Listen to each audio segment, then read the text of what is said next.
sempurna. Hanyalah manusia yang mampu merasakan kepedihan karena memiliki sesuatu yang tak dibutuhkannya, namun memendamkan sesuatu yang tak mampu dimilikinya. Cerita dimulai pada suatu masa di daerah Arab. Tinggal seorang pria, tepatnya seorang raja besar yang bernama Said, yang menjadi pemimpin sebuah suku yang dikenal sebagai suku Banu Amir. Tak ada penguasa lain yang menyamai kemakmuran serta kesuksesannya, dan keberaniannya sebagai pemimpin telah dikenal di seluruh pelosok wilayahnya. Bagi kaum miskin, ia adalah seorang dermawan. Pintu-pintu gudang hartanya selalu terbuka dan ikatan dompetnya tak pernah tertutup. Sifatnya yang ramah kepada para pendatang asing pun sangat terkenal. Ia sangat dicintai oleh rakyatnya. Ia merasa bersyukur menikmati segala rasa hormat yang biasanya hanya ditunjukkan kepada para sultan serta khalifah. Namun ia melihat dirinya dari sudut pandang yang berbeda. Baginya, ia bagaikan sebuah lilin yang secara perlahan meleleh tanpa dapat memberikan berkas cahaya bagi lainnya. Kesedihan yang teramat mengelunyuti hatinya membuat hari-harinya makin terasa suram. Said tak memiliki putra. Apa artinya kekayaan melimpah serta kekuasaan besar bagi seorang bila ia tak memiliki seorang putra? Apalah arti kemuliaan serta kewibawaan jika tak ada seorang pun yang akan meneruskan nama besar keluarganya? Dan apalah artinya hidup jika tak disertai oleh kebahagiaan akan hadirnya anak-anak? Pertanyaan-pertanyaan itu menghantuinya.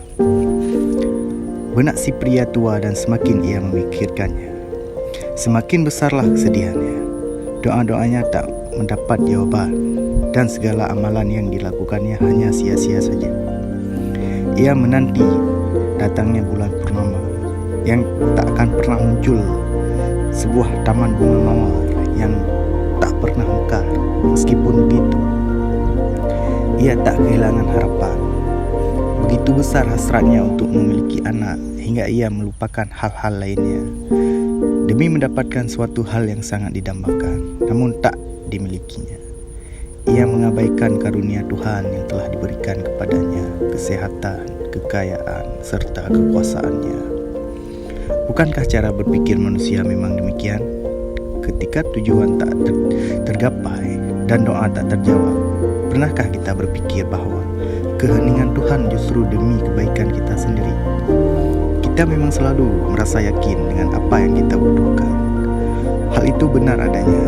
Namun seiring kita bingung dengan kebutuhan dan keinginan, dan juga apa saja yang kita inginkan, namun tak kita butuhkan. Kadangkala hal-hal seperti itulah yang membuat kita terjatuh. Jika kita tahu seperti apa masa depan kita, tentu saja kita tak dipusingkan oleh hal-hal itu. Namun kita tak dapat melihat masa depan. Takdir setiap manusia berbeda, jauh di luar jangkauan manusia untuk dapat dilihat. Kemana tujuan tak ada yang tahu. Siapa yang tahu bila kunci yang kita temukan di hari ini bukanlah kunci untuk gembok yang akan kita temukan di hari esok, atau gembok hari ini bukanlah untuk kunci di hari esok. Dan begitulah Said berdoa dan berpuasa dan terus memberi sedekah hingga hampir saja ia mengakui kekalahannya. Pada saat itulah Allah mengabulkan permintaannya. Ia diberikan seorang bayi laki-laki, seorang anak yang sangat tampan bagaikan bunga mawar yang baru saja mekar, bagaikan sebuah berlian yang keindahannya dapat mengubah malam menjadi siang.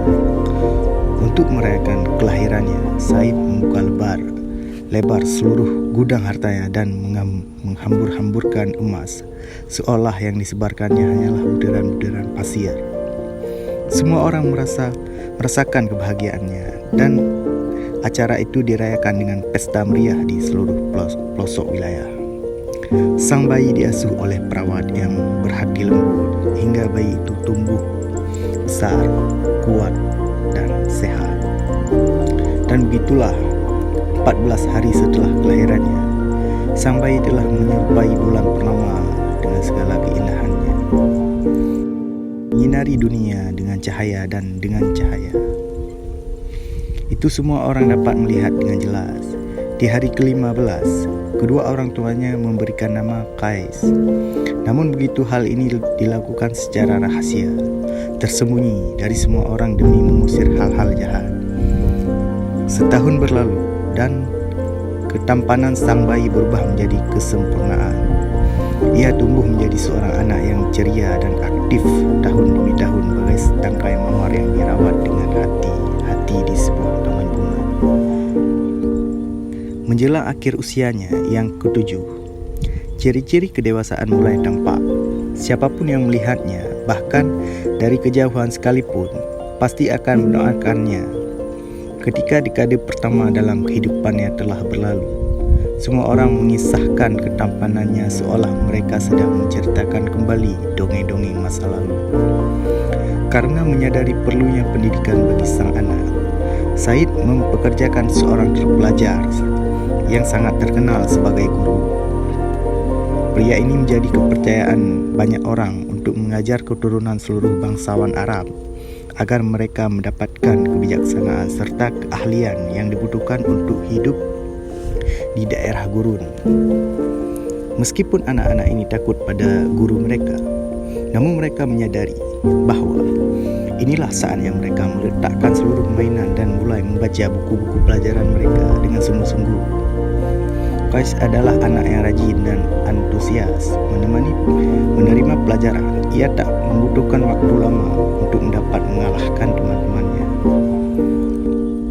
dalam setiap mata pelajaran dan membuktikan bahwa ia adalah siswa terbaik yang pernah diajar oleh gurunya. Ia paling unggul dalam pelajaran membaca dan menulis. Begitu ia berbicara, entah dalam bentuk debat ataupun percakapan sederhana, bibirnya selalu melontarkan kalimat-kalimat bijak dan sangatlah menyenangkan mendengarnya berbicara.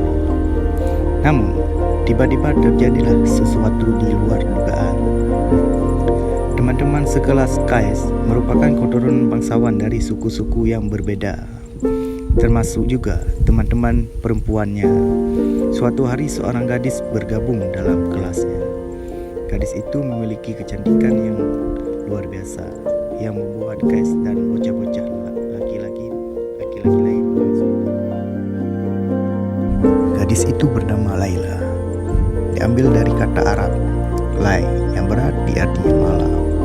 Sesuai dengan namanya, rambutnya yang hitam legam dan dibalik rambutnya, wajahnya mencemarkan kecantikan yang luar biasa.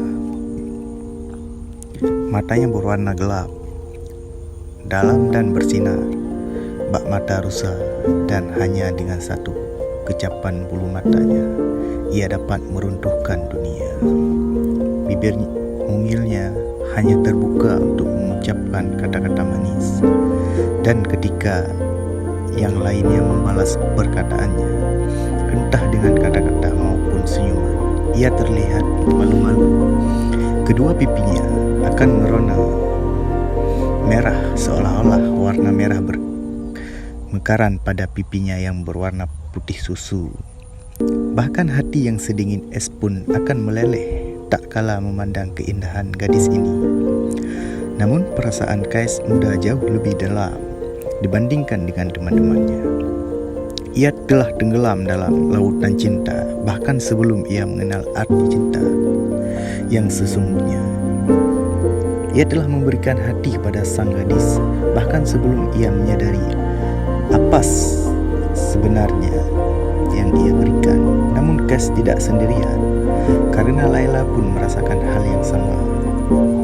Api telah menyala dalam kedua hati mereka, dan api itu saling menerangi satu sama lain.